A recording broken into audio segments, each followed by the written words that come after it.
So thank you very much for joining us, everybody. And we have another wonderful podcast for you today. So today we're going to be talking about breast implants. And breast implants are a very important topic because we know that it's the highest number of plastic surgery procedures that's been happening over the years, both in the UK and also around the world. But also we're seeing a number of people that are having them removed later on. So today we have a wonderful patient who's going to be talking about her experience when it comes to breast implant removal.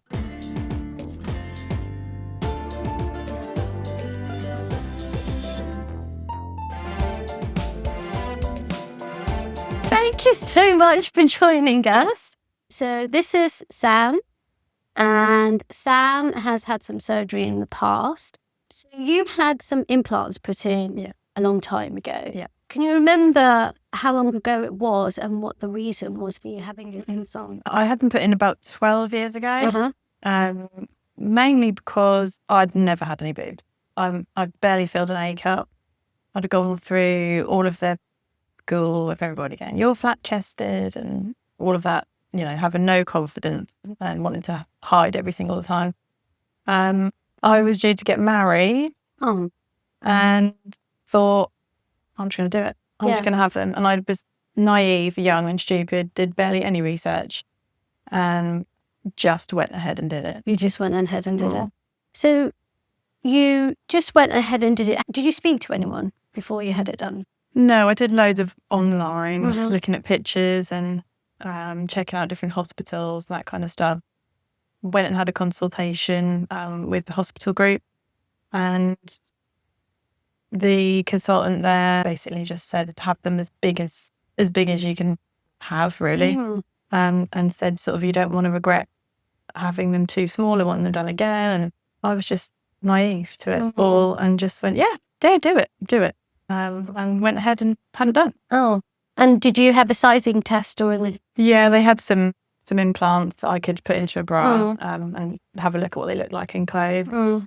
And I just thought they looked great. Yeah, at the time. Yeah. And then when you had your surgery, what did you think when you saw them first? How did you feel? I love them. Yeah. I was like, this is what I always wanted. And they were great. But then they were good for a while. And then what I actually thought would make me feel more confident, it didn't. I then covered them up because I thought, everybody's looking at me because I've got big boobs and they're going to know they're fake boobs. So I'd continued to cover them up as I did before. What did it add to your life having the bigger breast? It did make clothes fit. Clothes fit me much better. Than that, it didn't make that much difference. Did it give you a huge amount of confidence that you potentially didn't have before? Okay, so you were quite confident before anyway. Would you say? No, I wouldn't say really confident, but it didn't really change much. It didn't change much at all. No. So you had them. Did you start having problems at some point after that? Yeah, I'd say maybe 5 or 6 years in. They were just really uncomfortable. They sort of hurt to touch. I couldn't lay on my front. It was just sort of awkward and uncomfortable. Started to get backache. And then it came out in the media about the, is it BIA-ALCL? Yeah, exactly. And once I'd heard of it, then I researched it. And then I just thought, I don't want to take the risk. I want to stay with the textured ones that had been talked about. And I just sort of started to think more as I got older, more about my health, how I felt, and made the decision. Yeah. So can you remember what size you were, or what size were you? I'd gone from a 34A to a 34D. Well, that's quite a significant increase. Yeah.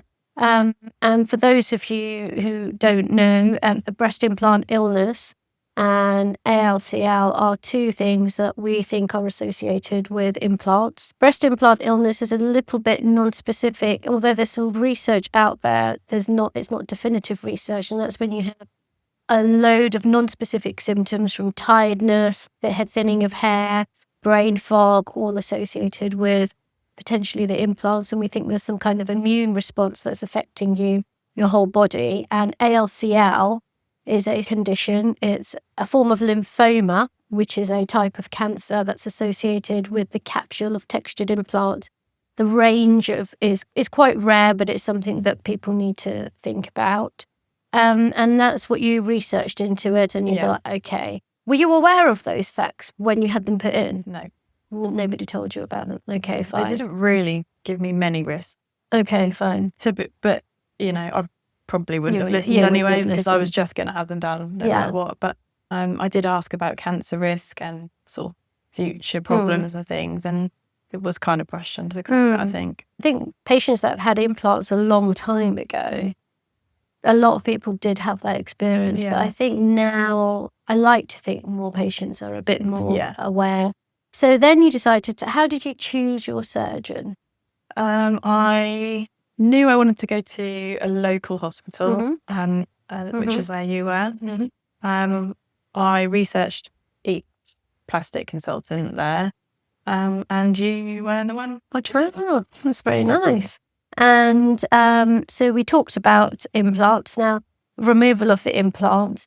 How did you think at the time that you would deal with removing the implants and going back smaller again? I was worried that I would hate it, but I thought that my health was more important than how I looked. And kind of, I think it was becoming more of a fashion anyway to not have big boobs. So I think I felt I would fit in more because more people weren't having them. I just thought I'd deal with it as I You'd deal with it, okay. Yeah. And then came the day of surgery. How did you feel? Nervous. Yeah, definitely nervous. But also excited to think, actually, I might feel more well and I don't have to worry about any future issues. And you had your implants removed. Did you have any complications afterwards? No. And how was the recovery period going from a D back to non-implanted breasts and being smaller? How did that feel? Yeah, it was quite scary to look at because they're not the shape that they're going to be when they're healed. And the first time I looked at them, I was like, oh my God, wow. Please tell me these are going to heal into a nicer result, which they have. But I said it probably took about a year to be as they are. And I'm really happy with them. Oh, good. So, it takes about a year for these things to settle down. Yeah. And how have you felt in yourself without having, because it's quite drastic going from those size differences psychologically and in terms of your confidence, how has that made you feel? I feel healthier. Confident wise, again, it hasn't really changed because it never really did. So the only time it really annoys me is trying on clothes. Like even this weekend, trying to buy dresses for a wedding, and if they fit me at the top, they don't fit me at the bottom. At the bottom, they're too big at the top. You just have to dress to make it fit you. I think that's the case with most bodies. What was the worst part of the recovery, would you say? Well, I had some muscle repair, so I was quite sore and sort of couldn't lift and move and stuff for a while. Not been able to do everything like I could normally do, driving the kids around, the dog, that kind of stuff. But you were really good though, and that's the thing. Yeah. In your recovery period, you have to really stick to the advice, otherwise you could pull things. Yeah. But you did really well.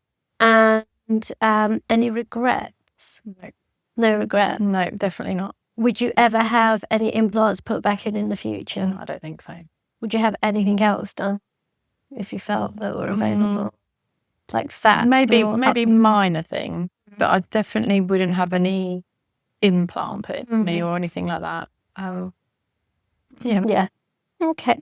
Well, thank you so much for your time. I do really appreciate it. And Hayley in the background, thank you for your You're welcome.